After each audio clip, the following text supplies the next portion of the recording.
a Kennedy Redfield baby would kick some all, like, just... That would end bioterrorism the day the baby's born, right? He'd be coming out of the womb doing backflips, right? Like, do you know, like when Leon's running away from the boulder, right? That'd be the baby being born, like...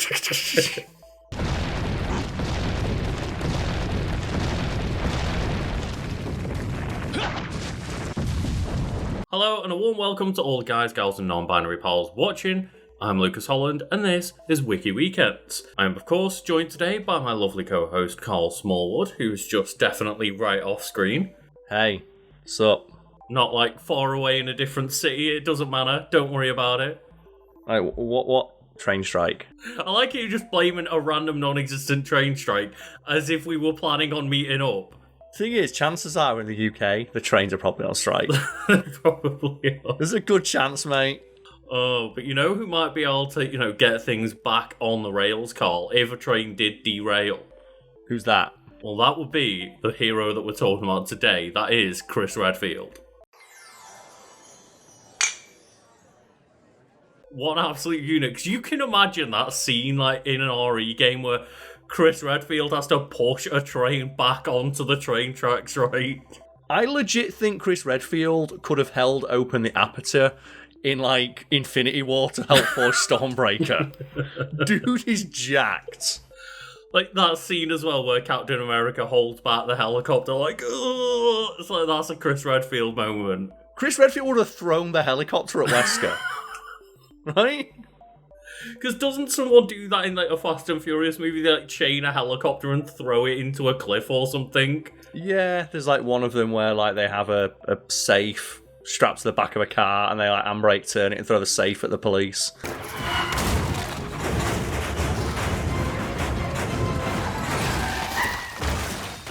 I think Resident Evil often gets confused for, like, quite a serious game, but for the most part, in most entries, I see it more on the level of something like a fucking Fast and Furious film.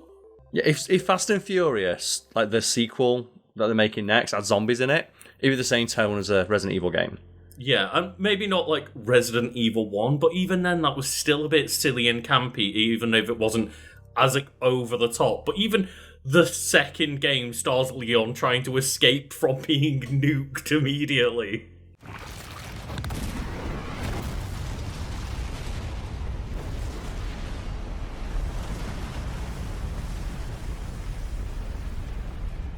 Yeah, well, in the first game, like, you got all those, like, iconic lines like, "You were almost a Jill sandwich," and "What is this?" Which you partially can attribute to poor voice direction and bad voice acting, but also, that was kind of the intention, because it was based on, like, campy B-movies. Like, George Romero directed the trailer for that over here in the West. Oh, nice, okay. I didn't realise that, yeah. Yeah. But, it's always been goofy, but it's not necessarily always been super over the top. But then again, neither has Fast and Furious. Like, that started out relatively down to earth. Don't forget, like, the first thing they stole in a Fast and Furious movie was, like, the 15-inch TVs with a DVD player built in. And then in, like, 5 movies later, they're stealing an entire bank vault. Mm-hmm. But we're not here to talk about Fast and Furious today, Carl. We're here to talk about Chris Redfield. And today we are referring to Chris's entry in the Heroes Wiki, which just has a little bit more of, like, trivia and powers and abilities than, like, the Resident Evil Wiki seemed to have, which was much more just focused on the events that Chris has been through. Which are, in their own right, kind of ridiculous. So if you actually just go through everything that man has experienced, it's like, okay, give him a holiday. It's no wonder he turned into an alcoholic in the 6th one, right? Did he? I can't remember RE6 much. Yeah, in 6, like, there's a great scene where, like, Chris is an alcoholic in a bar, and he starts a fight with someone, and it turns out the entire bar is, like, undercover BSAA agents have to follow him around. Because they say, like, yeah, if Chris got too drunk and got in a fist fight, he'd probably kill, like, everyone in that bar. Everyone's waiting. Everyone.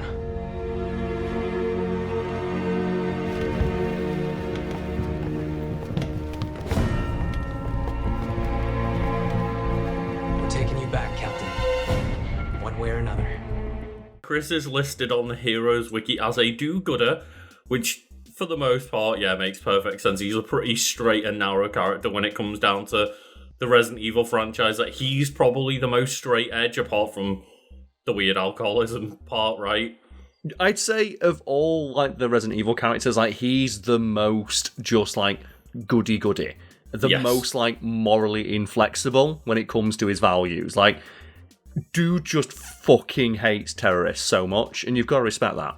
Yeah, and you can totally see that for the most part with Leon. But then, like, Ada gets involved. He's like, you know what? Just take the virus. I kind of want to bang you. So, and it's like, Leon, dude, you like, let bioterrorism win. And he's like, yeah, but Ada, look at that red dress. It's like she's wearing a red dress and she's Asian, and I'm kind of into that. Like, whereas if that was Chris would have fucking just cold-cocked Ada second one. Yeah, exactly right. And the picture here for Chris, the like default picture, is from a thing called Death Island, which kind of sums up how ridiculous the series is, right? Well, it's when it turns into Party Island, right? As you described it in the Leon Kennedy episode, which I guess is going to be a sister upload to this one, where just everyone is here. It's the Smash Bros of Resident Evil. It is, yeah. Time to light you up. Let's do it, all of us.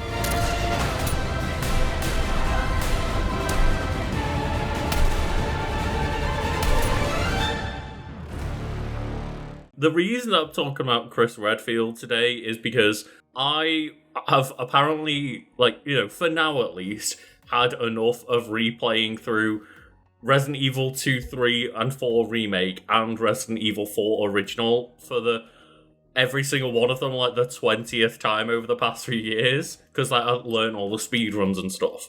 Okay. And it was like, okay, well, Resident Evil 5's on the eShop sale on my Switch. Like, Portable Mercenary sounds like a good go. So I have played through all of Resident Evil 5's story again from, like, default with all the non-New Game Plus weapons and stuff, and just the default experience of being Chris Redfield and deal with, like, the Ouroboros virus. And here's the thing as well, like, that game is good. Me and you unironically think that game is awesome, but we both are willing to admit it's not RE4. But it could never have been RE4, because what do you do to top RE4? Possibly one of the greatest video games ever made.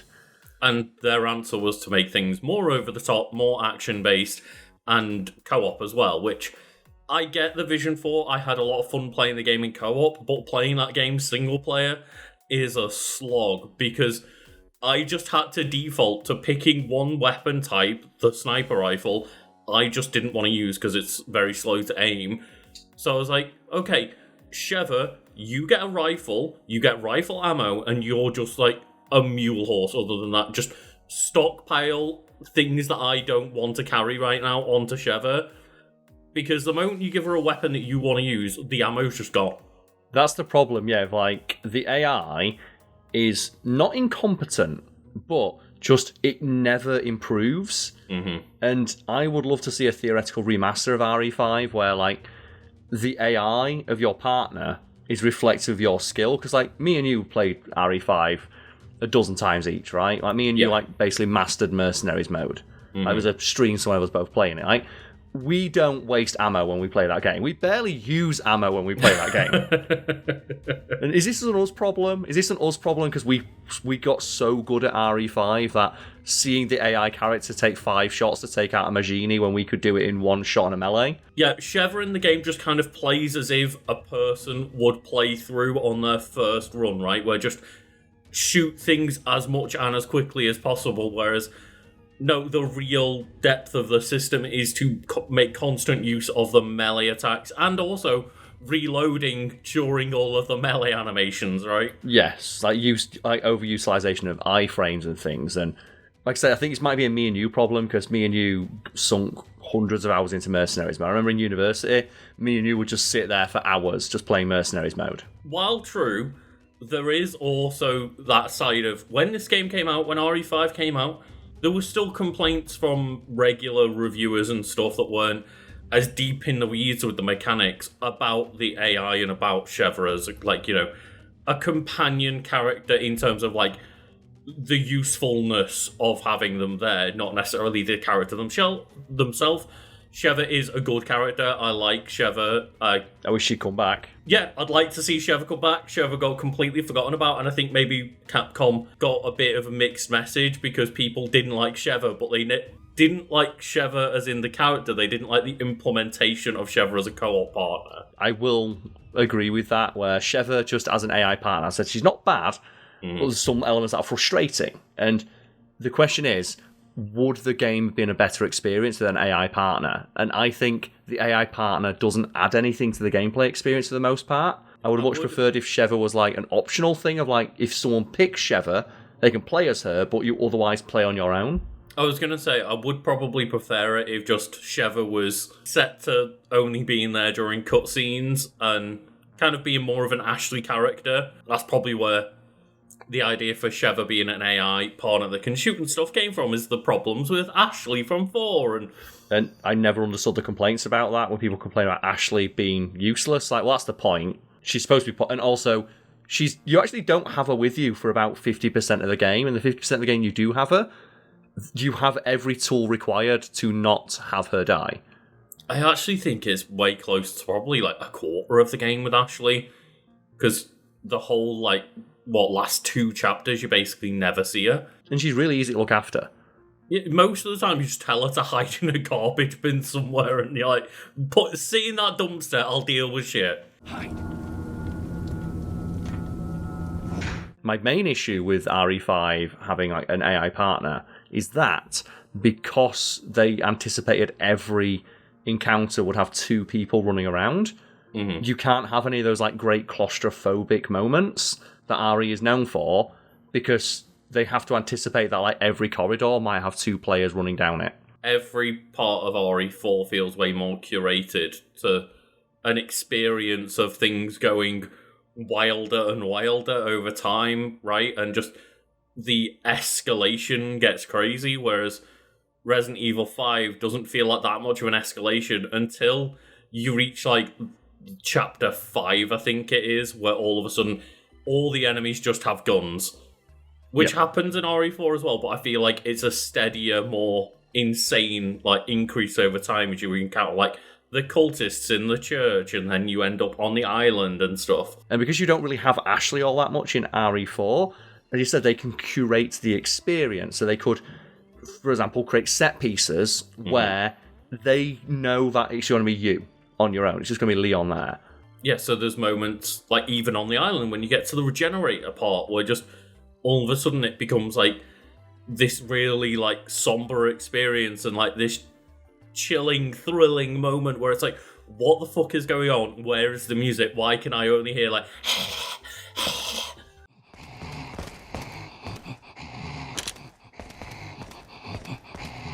Yes, not to mention that, because it's only Leon in that moment, they could make smaller areas that make you feel claustrophobic. And I think to Dead Space 3, where Dead Space 3, and you probably know where I'm going with this, suffered horribly in terms of its level design. Yeah. Because that game also had co-op elements, and because of it had co-op elements, every hallway had to be twice as wide to anticipate that, so you couldn't have any of the cool claustrophobic set-piece moments that made the first 2 Dead Spaces so fun. And almost every single area, whether it was clear that you were going to get into a fight with the humans, you just like walk into open area with like chest-high cover everywhere, and it's not fucking Gears of War. Yeah, it also, yes, it limited the amount of creativity they could have with creating areas you'd fight enemies.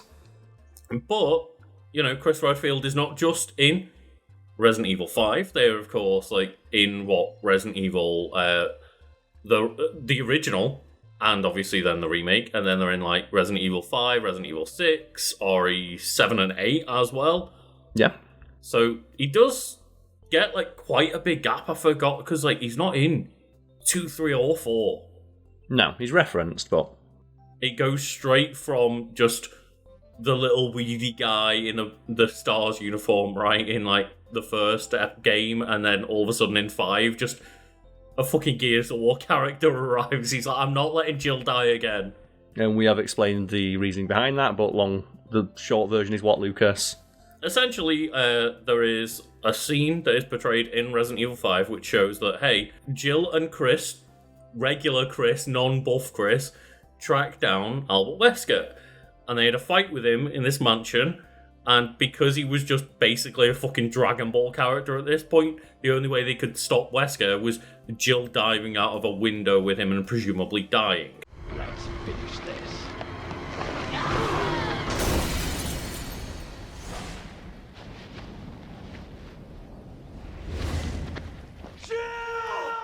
Chris was so distraught by the fact he couldn't save Jill because he wasn't strong enough, because Wesker's got superpowers, he just says, okay, that's it. 15 eggs a day. I just had a thought, Lucas, right? If I was Chris in that moment, and I shot Wesker point blank range with a fucking Desert Eagle, and he matrixed his way towards me and punched me through a table, I wouldn't think knocking him out a window would kill him. No, I think the only thing he thinks is that Jill definitely Jill died, and that Wesker's probably escaped. So I don't think he's under much of an illusion that Wesker is alive, because he seems way more surprised that Jill is in RE5 than Wesker is. Yeah, because Wesker always comes back, even though he hasn't for a while, right? And I'm disappointed he's not come back yet, because like Chris came back. Even in Resident Evil 4, I don't know about, I don't think Wesker's hinted that much in 2 and 3, but I might be wrong on that. And then in RE4, it's kind of hinted at throughout that the person Ada is working for is Wesker, and he's working behind the scenes, and it's kind of setting up 5. And then in 5, they blow him up in a volcano with multiple rocket launchers, which, fair enough, should be enough to kill even Wesker, but he's just such a good villain. You want him back. He's so charismatic that I wouldn't care if they brought him back after being shot in the face with a rocket launcher while drowning in a volcano. Suck on this, Wesker. Your time's up, you son of a bitch.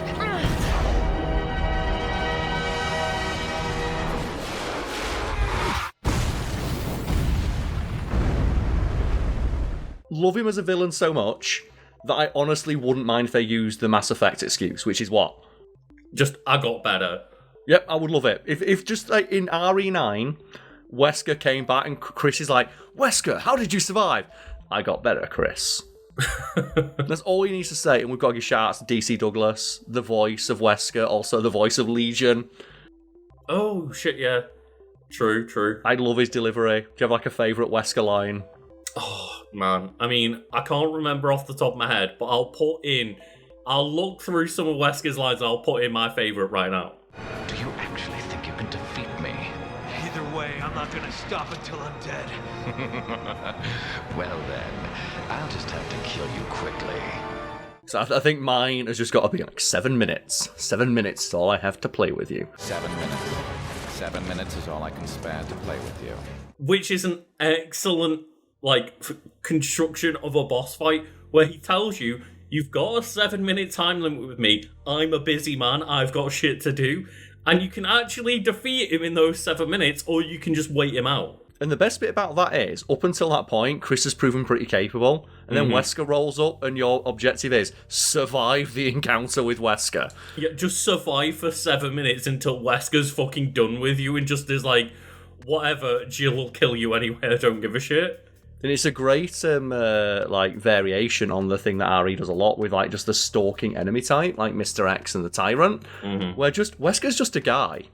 He's just a dude, and it's so much more threatening to be stalked by just a guy. Yeah.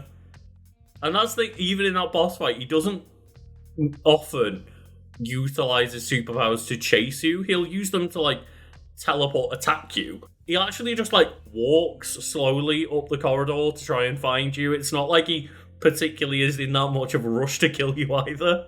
Yeah, because he could though.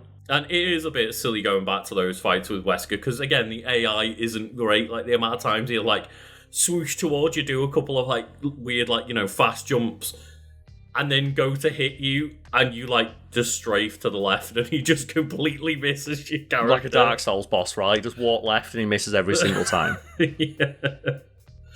But going back to the wiki here, Carl, yes. We are just talking about Chris Redfield in general. So we've got a few quotes here. We've got Chris to Jill Valentine. We've been in this fight for so long, we're getting numb to it. So we have to be even more careful now, because if we're not, that numbness will burn right down to our souls. maybe you can help me here, because I've not played much of 7 or Village. Is that kind of what happens to him in those games? Because he comes across as more of an antagonist in the trailers. It's just he becomes a company man. Like, he just becomes a bit jaded, and he's like, I'm fucking done with bioterrorism. Fuck it. So he kind of does become numb to it all. Yeah.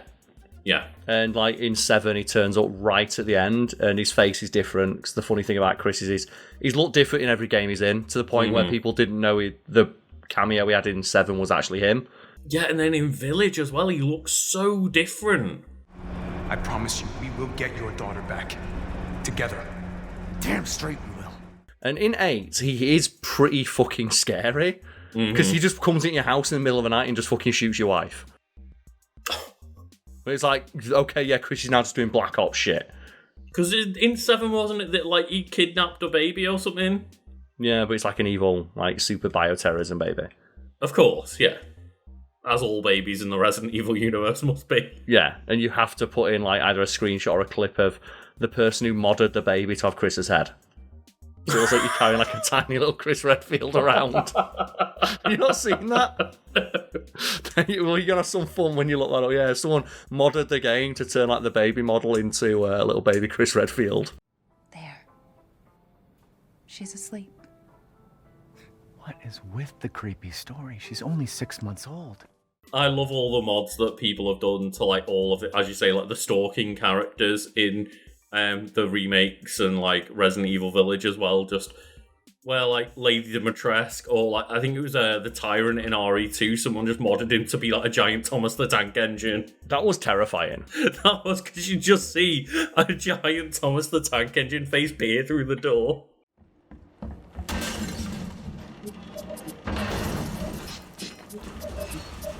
Jesus Christ! They're the scariest ones, right? But yeah, I just had a quick look at some mods, and of course, the Barn of a Dinosaur one is a classic, right?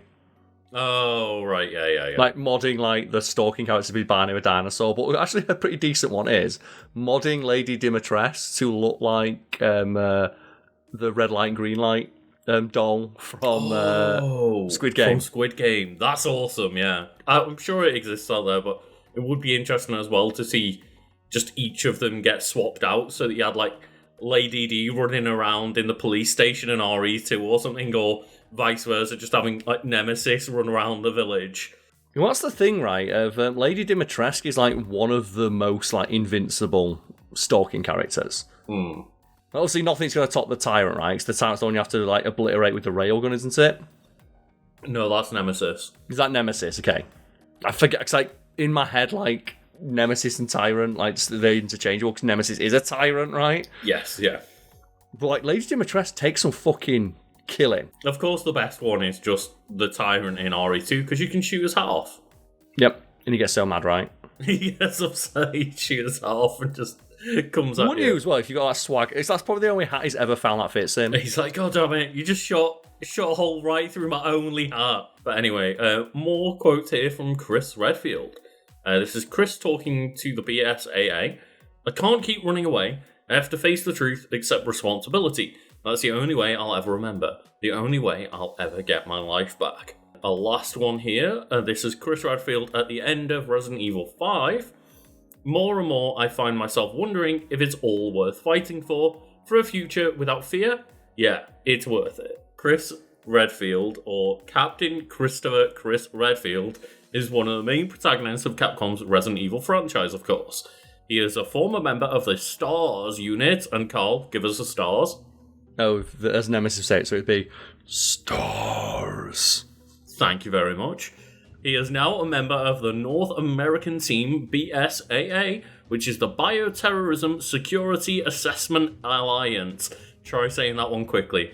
An anti-bioterrorist group tasked with stopping bioterrorism around the globe.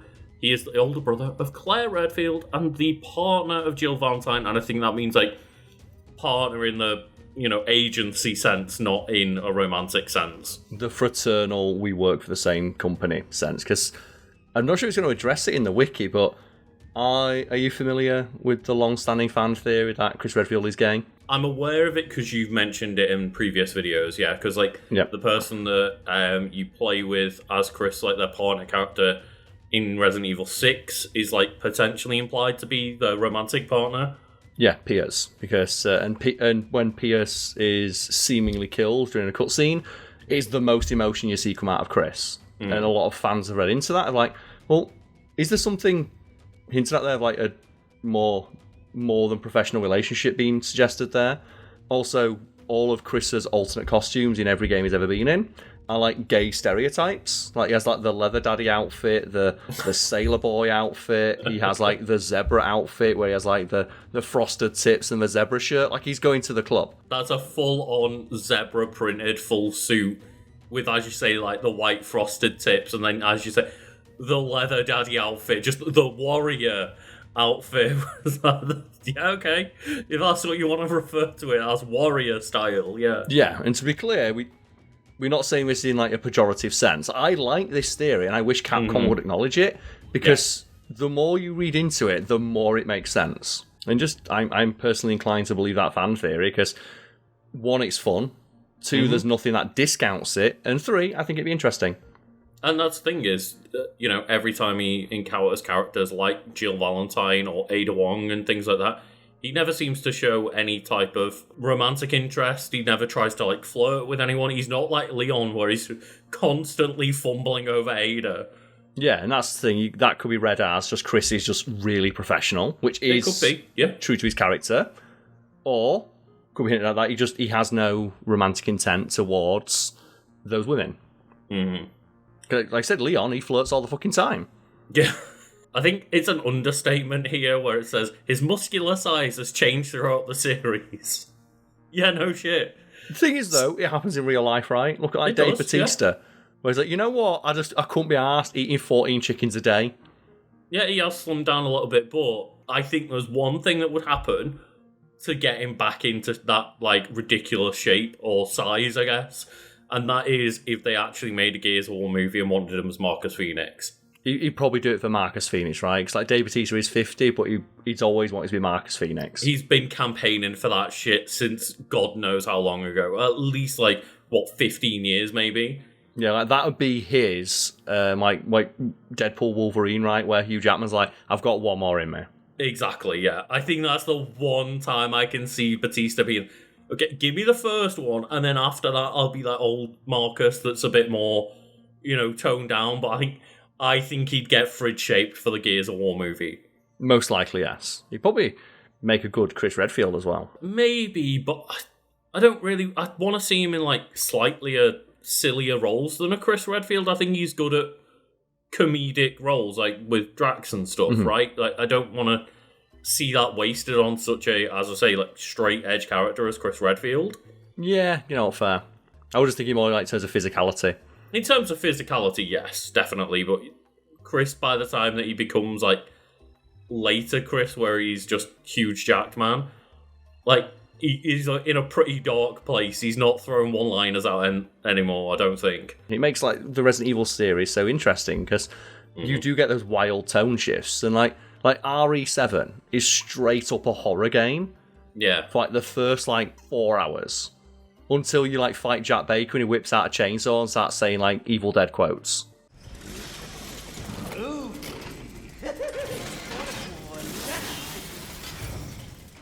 And then after that, it becomes a lot about fighting just weird mold creatures, right? Which are terrible. They're not a fun enemy type. But then in the DLC, you play as Joe Baker.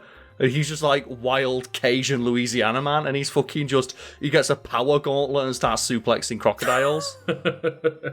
Regardless of anything we say about Chris Redfield, I always pick to play Chris Redfield or any other character from Resident Evil franchise in general over playing as Ethan, fucking whatever his name is, Ethan Winters.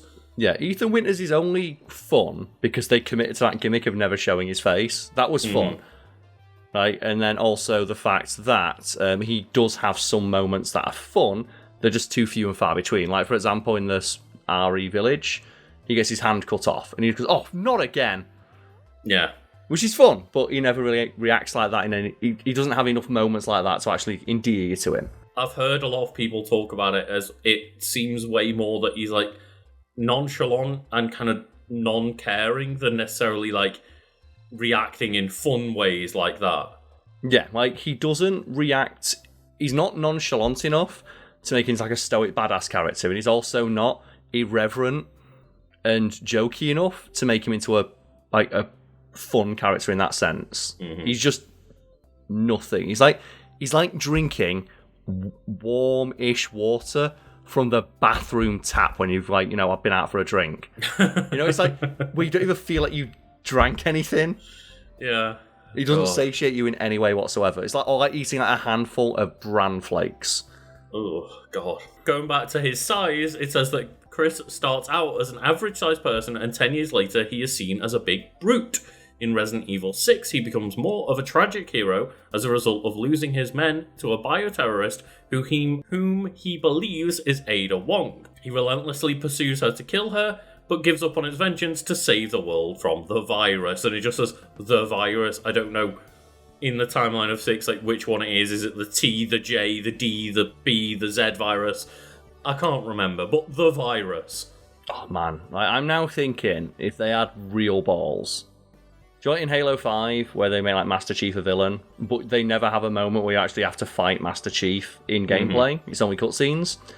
Can you imagine if they had the Wesker moment and it's Chris fucking Redfield chasing you?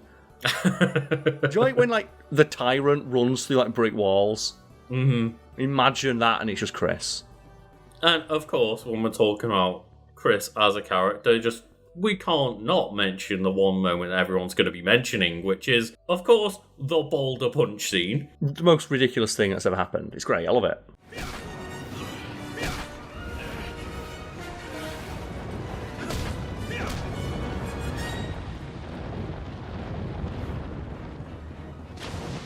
I think to this day that's still the most ridiculous feat of strength that Chris Redfield has shown off. Yeah, he doesn't push it. He softens the body a bit first. And he does, yeah. The way I've always read that is, it's not that he's hurting the boulder. It's that he's punching it so hard, giant chunks are falling off, and you just don't see it. Because nothing else makes sense. Because why would he punch it?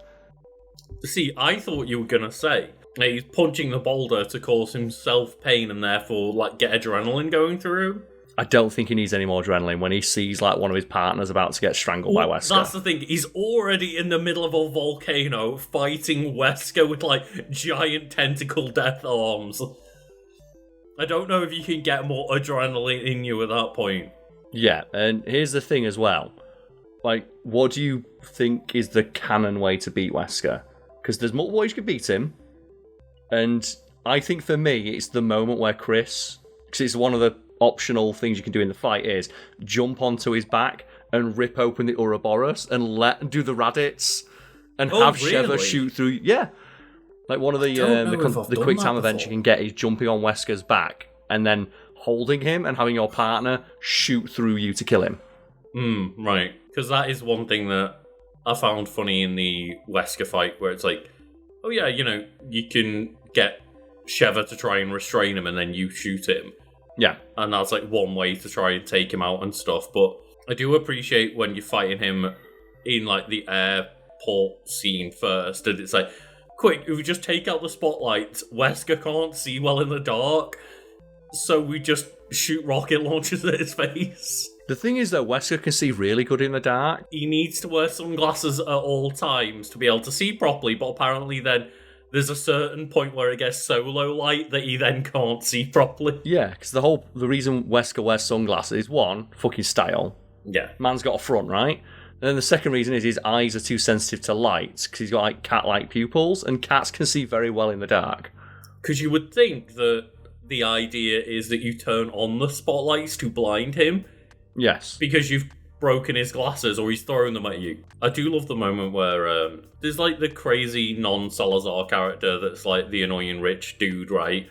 And you fight him halfway through the game and he's oh, Excella gave me this and I'm going to embrace being Ouroboros. But when Excella is the one that you fight as a boss fight, she's just God damn it, Wesker betrayed me. It's how did you not see this come in? Yeah. Also, I've always thought, with Excella, she's betrayed and she turns the Ouroboros monster unwillingly. Yes. The other dude, is that Ricardo, right? It's not Ricardo. Let me have a look at the character's name. Whoever he is, what was his plan if he won? Was he just going to be a weird, like, swamp monster for the rest of his life? Like, how was he going to do his business? Fish Ouroboros for the rest of his life, yeah. I'm far beyond anything you could ever hope to become.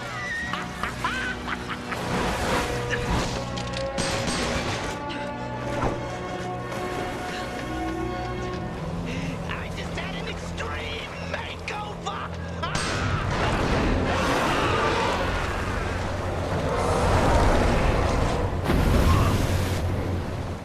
Like, was he still going to go to the office dressed like that? I don't get it. Like, it's just one of those, like, things that happens in RE so much, and they never explain it. Like, what was your plan if you won? Were you just going to be a monster for the rest of, like, your life then? Well, they talk about Ouroboros being, like, the new perfect life form, right? Like, an evolution. Yeah, it looks perfect when it's getting fucking flamethrowered on the floor and writhing in agony. I never understood that either, of like, oh, it's the next evolution of humanity. It's like, well, you can't run fast. Because, like, for Salazar, like, when he gets, like, dragged into, like, the monster, that's like, he thinks he's, like, accomplishing some great event, right? Like, it's the culmination of a prophecy or whatever. With Ricardo, he just does it because he doesn't want to go to jail. When it comes to Sadler and RE4 and stuff, that's a cult. Like, they've all been convinced that this is something they need to do for the, like, you know, benevolent god that is Sadler, basically. But Ricardo's just a businessman. And he's like, yes, you will join the Ouroboros together. I will evolve beyond this mere form. And it's like, dude. You just look at me like, dude, where's your dick? He's everywhere, Carl. He's got so many of them now. Okay, so you just swap your dick for being a swamp monster and you're just gonna live in the river. Got it. I do feel bad for Excella though, because she gets it the worst. Because it's like, why do we beat her? Don't worry, satellite bombardment beam. Yeah.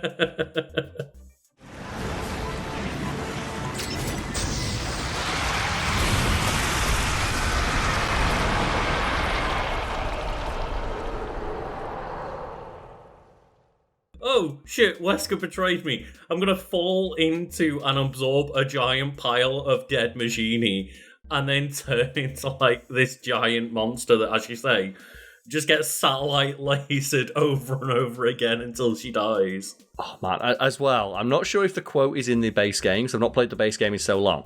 Does Chris say, bring the pain, when he calls that down, or is that just his quote in Ultimate Marvel? I'll have to do some fact-checking on that, because, again, I was, like, you know, watching some TV, playing RE5, like, just on my Switch handheld, like... Because you know the story, right? I've played that game so many times that I wasn't too invested in, like, making sure I was focused on, you know, all the cutscenes and the individual lines and stuff, so I'll double-check. Because I love that line in Ultimate Marvel, and I couldn't remember if it was from the game, because just when he does his level 3, calls down the satellite bombardment beam, and every time he calls it out, it's like, bring the pain! Bring the pain! Speaking of which, do you know who voices Chris in the version in Ultimate Marvel? I do not off the top of my head, but it should be the same guy who voiced him in RE5 because he reprised the role. So should I check that out? Probably, yeah, if you just want to check out who plays them in RE5 specifically, because Chris is voiced by Hiroki Tochi and Kazuhiko Ino in the Japanese versions, and by numerous English actors throughout the series, such as Joe White, Roger Craig Smith, Kevin Dorman, David Vaughn, and Jeff Shine. Okay, so it's Roger Craig Smith in Resident Evil 5. Right, okay, yeah. And Roger Craig Smith, who else are they famous for? I know that name. I'll look it up. I'll look up who else they've done, because, yeah, he's Sonic himself. Yeah. I thought it might have been a Sonic character, but it's Sonic himself. He's Sonic, he's Ezio Di Firenze. He's Batman in Arkham Origins. Oh, okay. Yeah, it was a good Batman in that, to be fair. A very prolific name. I knew that I knew them from something specifically, and it's playing Sonic, yeah. Yeah, but like you say, he just does a lot of, like... He's, like, one of those just working actors we need someone who can do, like, good voiceover work, who's a consummate professional, and they're quite cheap. Get Roger Craig Smith in. And, Carl, we'll go to some of the fun stuff here with just the powers and skills that Chris has. His powers and skills are listed as high intelligence, indomitable will, leadership, master tactician and strategist, military training including vehicular mastery, master combatant, weapon mastery, peak human strength, peak human speed, expert acrobat, which I didn't really think was the case, but enhanced sensors, peak human durability, optimal finesse, enhanced human condition, and professional marksmanship. I think he's up there, right? Like, Chris must be up there with, like, fucking Captain America. In terms of, like, just being as close to a peak human as is possible in that universe, yeah. Leon's got the style, but Chris is just the guy. Like, the dude punches, like, a 40-ton boulder. Right? Yeah. Dude is not fucking messing around. But he also has some hobbies, Carl. Do you want to know what Chris's hobbies are? Let me guess. Crying. Not far off, because it's smoking and listening to rock music. To be fair, that's pretty badass. And then his third hobby is listed as fighting against bioterrorism. Like, it's his hobby and his job, so you know what? Chris is living that old mantra, right, of like, if you do what you love for a living, you'll never work a day in your life. It's like, Chris loves fighting bioterrorism. It's all he wants to do. And his goals: stop bioterrorism, investigate the Spencer Mansion and stop the Tyrant, stop Umbrella, find Jill and stop Il Vetro, I think that says. Anyway. That'll be from like one of the spin-off games, right? Mm-hmm. Yeah, something I'm not aware of. But stop Wesker in any means possible. All succeeded in brackets. The thing is, though, right? Wesker's coming back. I don't care. I don't care that he got fucking obliterated in a volcano. He's coming back. I don't even give a shit if it's like somehow Wesker returned.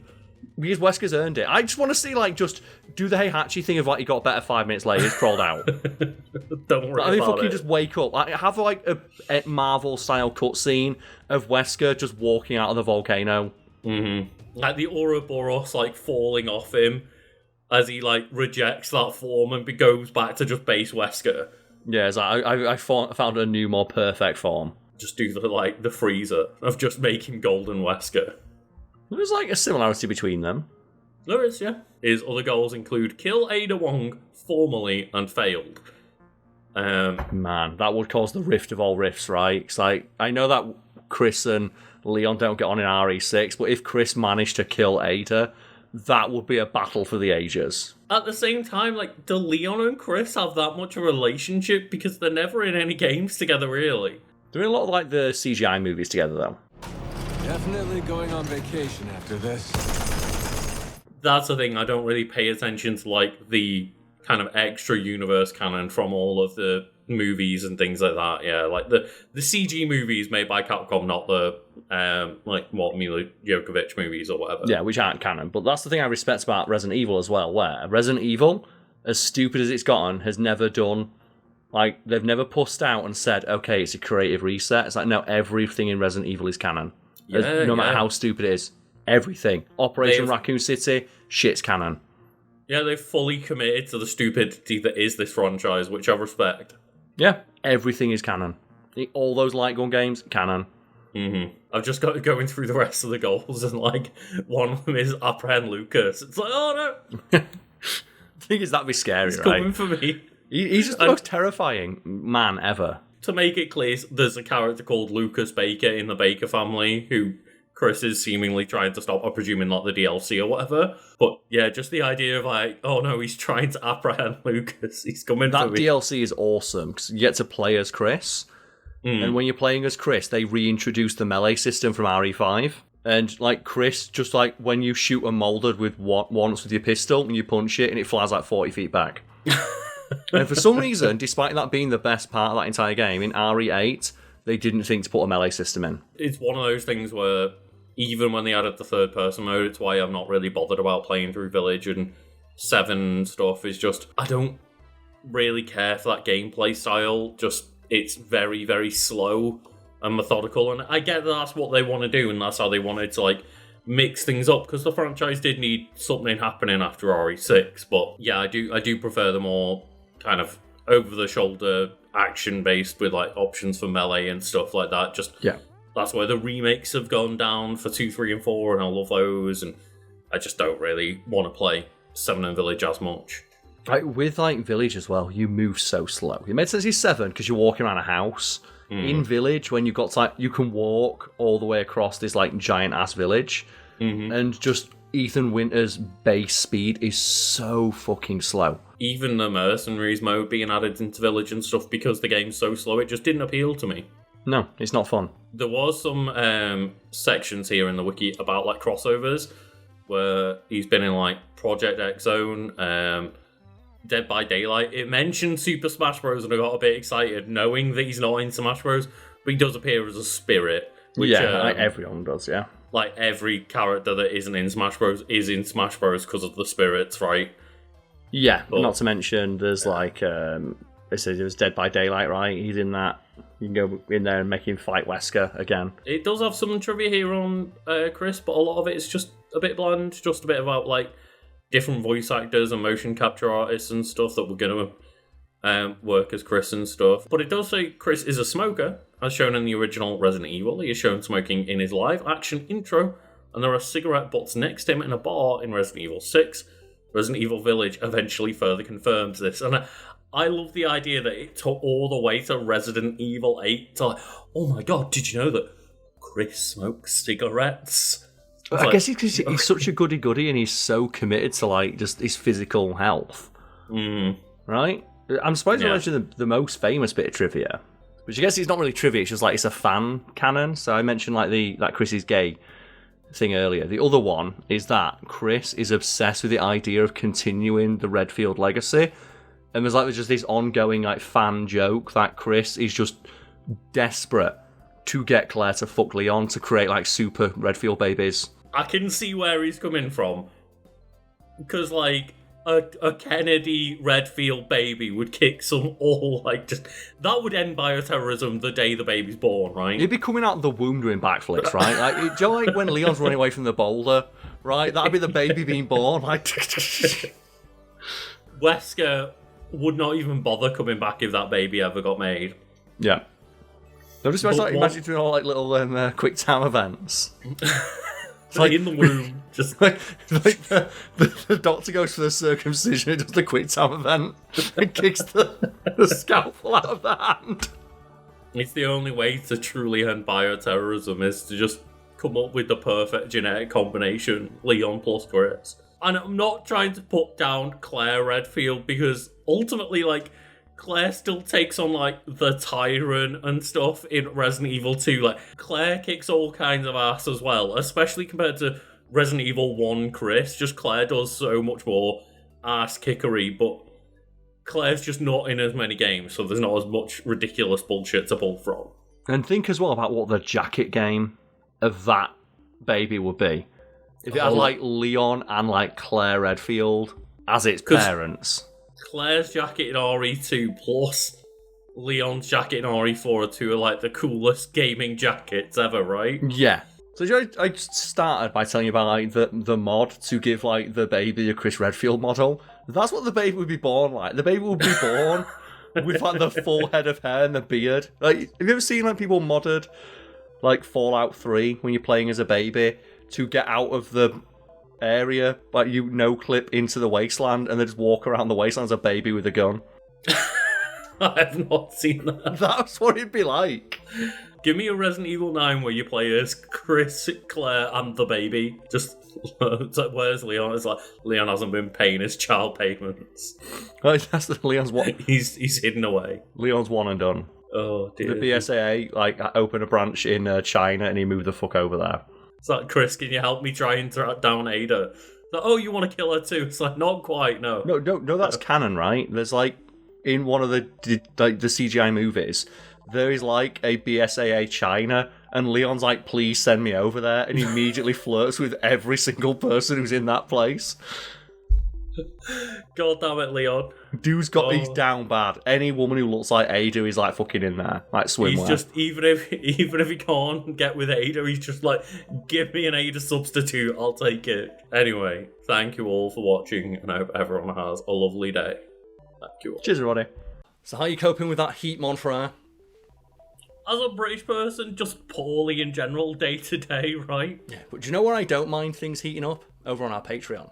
Oh, goddamn, yeah. Where we, have a lovely shout-out here and there are plenty of people to shout out this month for our lovely support, or their lovely support. Not our support, our content, their support. Yes, and if you all happen to be watching this for the first time, we have a standing challenge, a gauntlet that has been thrown down. We hope our audience will pick up if they choose and want to support us over on our Patreon. That is, come up with the funniest or hardest to pronounce name possible, so that we look like idiots at the end of each video this month. Le Grill? What the hell is that? That is true. Or just come up with like a silly name that's fun to riff on, or as somebody has done for the last few months, just put a name in that's easy to grab clips for, right? Yes, or a name that's really, really long, or just your name.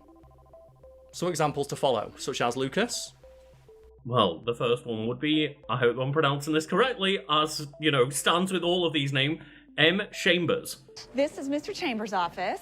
Oh, he's in. Let me introduce you. And M. Chambers is followed closely by Fallopian Starship and the Womb of Doom. And I said I'd buy their album last month when they supported us. I'm not sure I'd buy that album. That's a concept album that would remain unbought, I feel.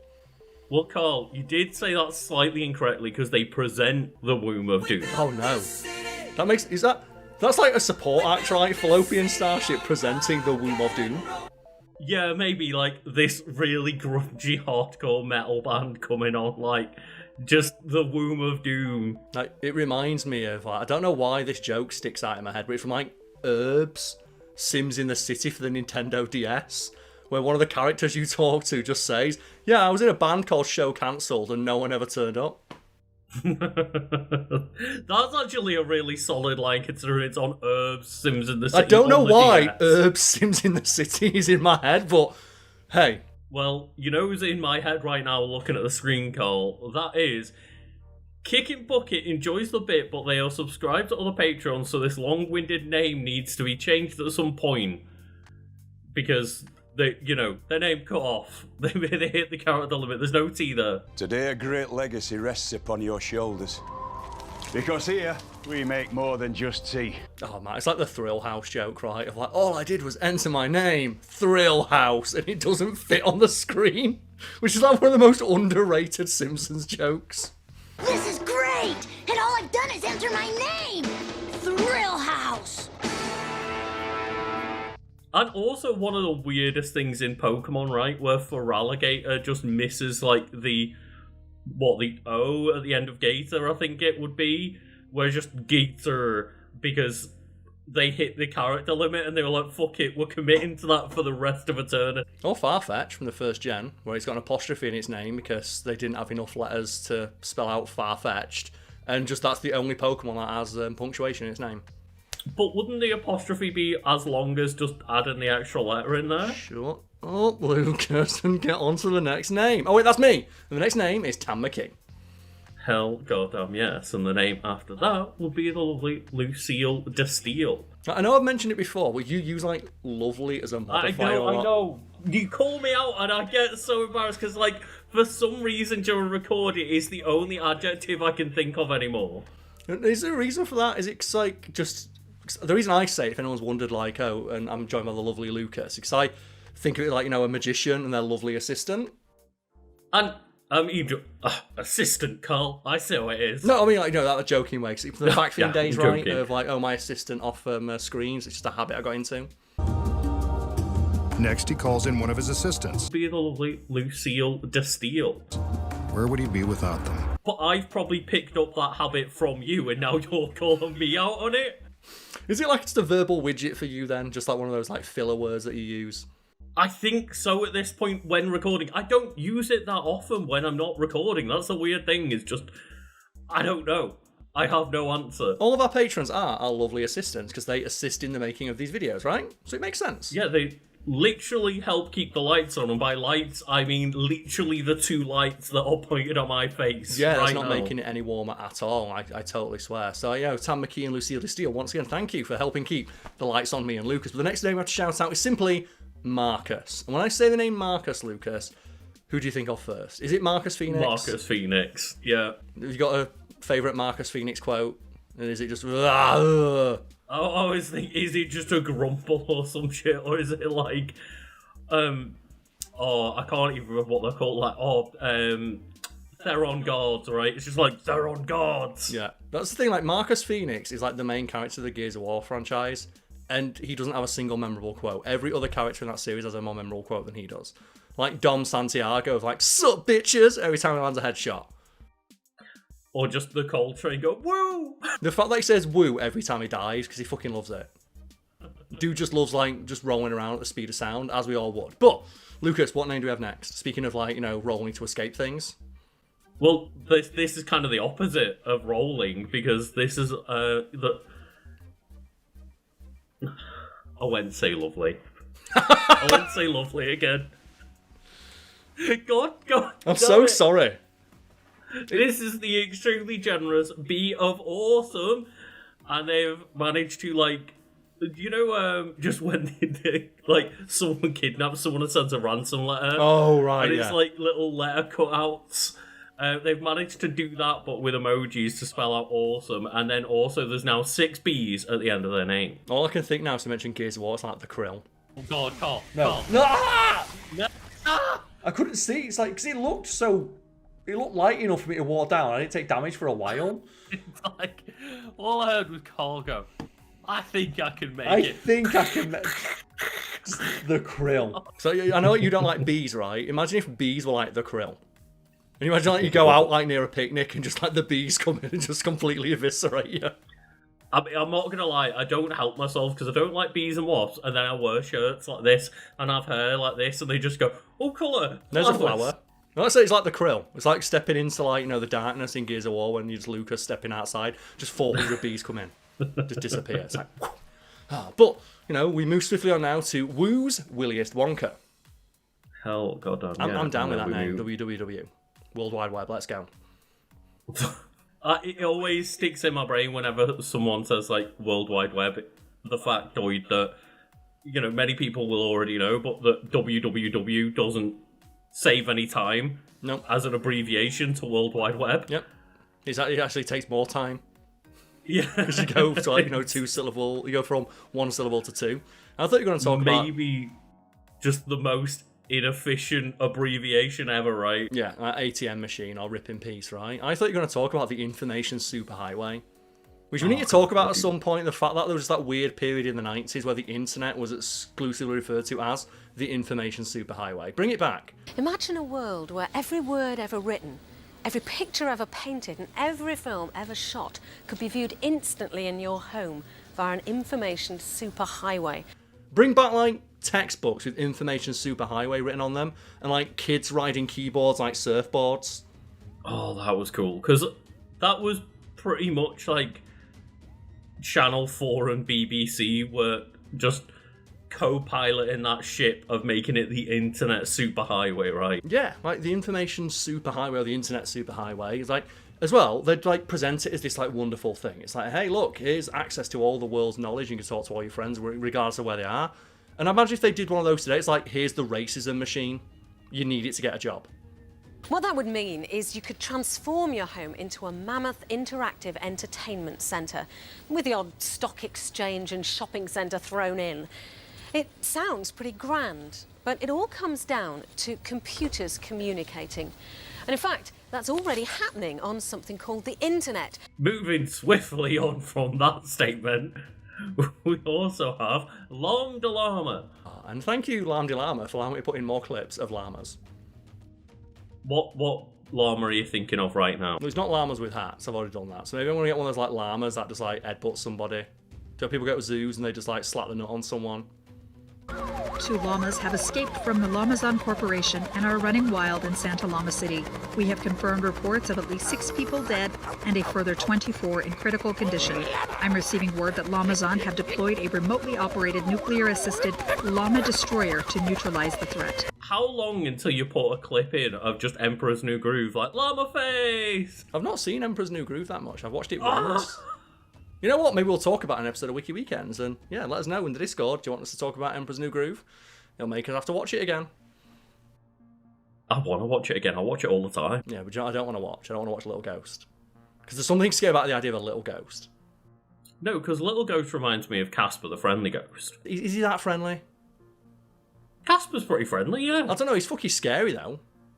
makes friends with, I think it's Christina Ricci, It is, right? yeah. I still think he's scary, but I will give like shout outs to the effects they did, because apparently like making Casper the Friendly Ghost was a ball ache, because they had to develop like new technology to render like the translucent Casper for all the scenes that he was in. So, you know, referring to yet another movie that we may cover at some point on Wiki Weekend. You know, I'd love to rewatch it, because I remember rewatching it endlessly as a kid and being scared a lot when his uncles turn up. And I had the game. Do you remember the game? No. There was a Casper the Friendly Ghost game, and I remember there was not a bug, but like a cheat you could do, because you could float up and down. And if you went into one corner of the map, you could float and like keep glitching into the corner until you rose above the walls and fly above all the walls and skip all the levels. And just fly straight to the final boss.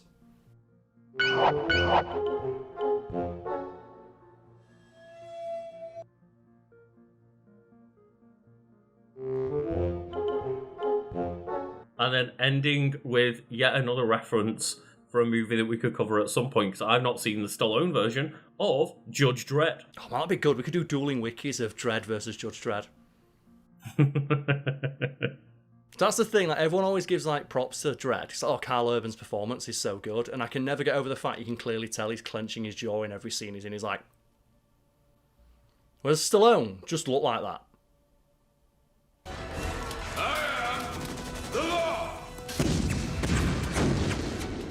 Drop your weapon!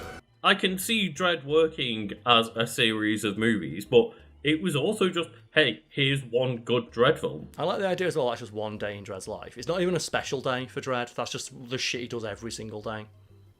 Yeah, and for the partner, it was literally training day, right? It was their first day, yeah. Like, they get to use the excuse of, it's my first day. But no, thank you to everyone for supporting us. If you would like to have your name read out, riffed on, or have a clip attached to it, you can, you know, just follow the links to the Patreon below and just see it next month. Thank you all.